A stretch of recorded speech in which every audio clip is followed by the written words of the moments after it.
नमस्कार दोस्तों, आप देख रहे हैं तमिल टीवी और मैं हूं आपके साथ मुनमुन रहमान। तुर्की के जंगलों में आग लगने की भयावह तस्वीरें आपने देखी होंगी, लेकिन ग्रीस के जंगलों में लगी आग इससे भी ज्यादा भयानक है। ग्रीस के जंगलों में लगी आग को देखकर आपके रोंगटे खड़े हो जाएंगे, आपका मन विचलित हो सकता है, आपकी आंखें नम भी हो सकती हैं। इसी के साथ आज मैं आपको इस वीडियो में तुर्की और ग्रीस में लगी भयानक आग के कारणों के बारे में बताऊंगी। ग्रीस में आग लगने को लेकर 3 लोगों की गिरफ्तारी की गई है। इसके साथ ही ग्रीस में 1987 के बाद अब पहली बार तापमान 45 डिग्री सेल्सियस पहुंच गया है। और इससे भी अहम और चिंताजनक बात यह है कि ग्रीस तुर्की में लगी आग का असर दुनिया भर के शहरों पर जल्द पड़ सकता है। कैसे पड़ेगा ये मैं आपको इस वीडियो में बताऊंगी। ग्रीस के जंगलों में आग लगने की क्या वजह है, तुर्की के बाद ग्रीस के जंगलों को किसने और कैसे निशाना बनाया, ये जानने के लिए वीडियो को आखिर तक देखें। और अगर अभी तक चैनल को सब्सक्राइब नहीं किया है तो जल्दी से सब्सक्राइब वाला लाल बटन दबा दें। यूरोपीय देश के ग्रीस के जंगलों में लगी आग बेकाबू होती जा रही है।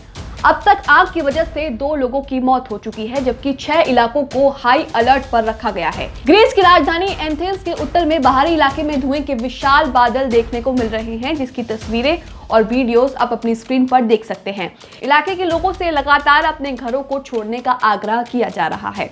एथेंस में आग बुझाने में लगे हुए एक 38 वर्षीय दमकल कर्मी पर इलेक्ट्रिसिटी पोल गिर गया, जिसकी चपेट में आकर उसकी मौत हो गई।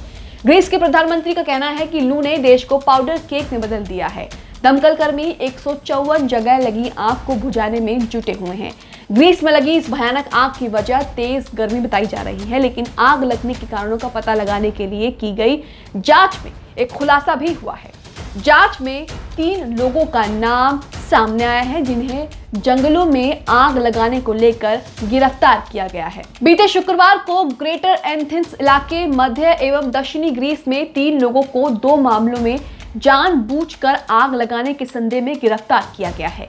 47 वर्षीय ग्रीस व्यक्ति को एथेंस के उपनगर पेट्रोपोली से गिरफ्तार किया गया है। आग लगाने को लेकर फिलहाल इन 3 लोगों की गिरफ्तारी की गई है और आगे की जांच अभी जारी है। तेज हवाओं की वजह से भी आग तेजी से फैल रही है। सबसे बुरे हालात एथेंस के उत्तर में है। पास के इविया द्वीप और ओलंपिया खेलों के जन्म स्थान ओलंपिया के करीब इलाकों में भी आग लगी हुई है। सरकार के मंत्री निकोस हरदालियास ने कहा है कि एक बार फिर हम चुनौतीपूर्ण रात का सामना कर रहे हैं। सरकार ने हजारों लोगों को घरों को खाली कराने का आदेश दिया है। इस वजह से एथेंस के बाहर लोगों को अपने घरों, कारों और दुकानों को छोड़कर जाते हुए देखा जा रहा है। दमकल कर्मी उन पहले 2 लोगों में शामिल है जिसकी मौत आग की वजह से हुई है। आग की चपेट में आने वाले दूसरे व्यक्ति एथेंस चैम्बर ऑफ कॉमर्स के अध्यक्ष कॉन्स्टेंटिनो माइक्लोस थे। जहां आग भड़क रही थी, उसके पास स्थित एक फैक्ट्री में वो बेहोश पड़े हुए मिले। आग लगने की घटना में 20 अन्य लोग भी घायल हुए हैं। एविया द्वीप पर सैकड़ों निवासियों और पर्यटकों को घाटों और मछली पकड़ने वाली नौकाओं से निकाला गया है, क्योंकि इसके समुद्री तटों तक जंगल की आग पहुंचने लगी है। यूरोप के कई हिस्सों की तरह ग्रीस इस गर्मी में भीषण मौसम से जूझ रहा है। एक सप्ताह से चल रही लू ने देश के कई हिस्सों में जंगलों में आग लगा दी है, जिसके बाद ग्रीस देश में भयंकर तबाही देखने को मिल रही है। इस भीषण तबाही की वजह से लोग अपने घरों को छोड़ने पर मजबूर हो गए हैं। ग्रीस के प्रधानमंत्री किरियाकोस मित्सोताकिस ने एथेंस में दमकल विभाग के मुख्यालय का दौरा किया और दमकल कर्मी की मौत पर दुख जताया।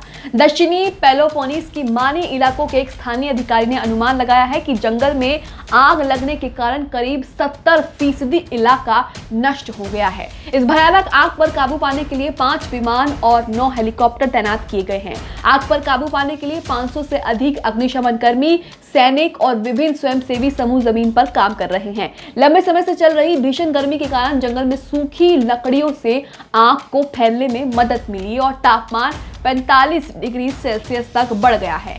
आग से घरों, वाहनों को खासा नुकसान हुआ है। इस आग से 2 लोगों की मौत की खबर भी सामने आ रही है। सरकार ने घोषणा की है कि जब तक लोग अपने घरों को नहीं लौट जाते हैं, तब तक उन्हें होटलों में ठहराया जाएगा।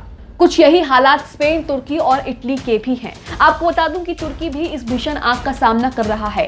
तुर्की में एक और जहां दमकल कर्मी देश के दक्षिणी तट पर स्थित जंगलों और गांवों में पिछले सप्ताह लगी आग बुझाने में जुटे हुए हैं, वहीं दूसरी ओर आग को काबू करने को लेकर बेरुखी और अपर्याप्त तैयारियों के चलते राष्ट्रपति रजब तैयब अर्दोगन की सरकार की आलोचना तेज हो गई है। तेज हवा और चिलचिलाती गर्मी के कारण आग लगातार भड़क रही है, जिसके चलते 8 लोगों की मौत हो चुकी है और हजारों स्थानीय निवासियों पर्यटकों को अपने घर और ठिकाने छोड़कर भागना पड़ रहा है।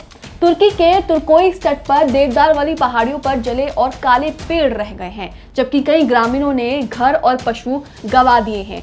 इतना ही नहीं, पर्यावरण विशेषज्ञों का कहना है कि आने वाले समय में जंगल की इस आग से तापमान में और बढ़ोतरी हो सकती है, जिसका सीधा असर दुनिया के बाकी शहरों में देखने को मिल सकता है। इस आग की वजह से आने वाले दिनों में ग्लेशियरों के पिघलने का भी खतरा बढ़ सकता है। 1987 के बाद ग्रीस में पहली बार तापमान 45 डिग्री के पार पहुंचा है, जो कि अपने आप में एक बड़ी तबाही को दस्तक देता है। तो दोस्तों, ये थी ग्रीस और तुर्की से जुड़ी कुछ अहम खबरें जो मैंने आपको इस वीडियो में बताई। इस जानकारी को अपने दोस्तों के साथ शेयर करें ताकि उन्हें भी ये सब पता चल सके। मिलते हैं आपसे अगली खबर में, तब तक के लिए जय हिंद।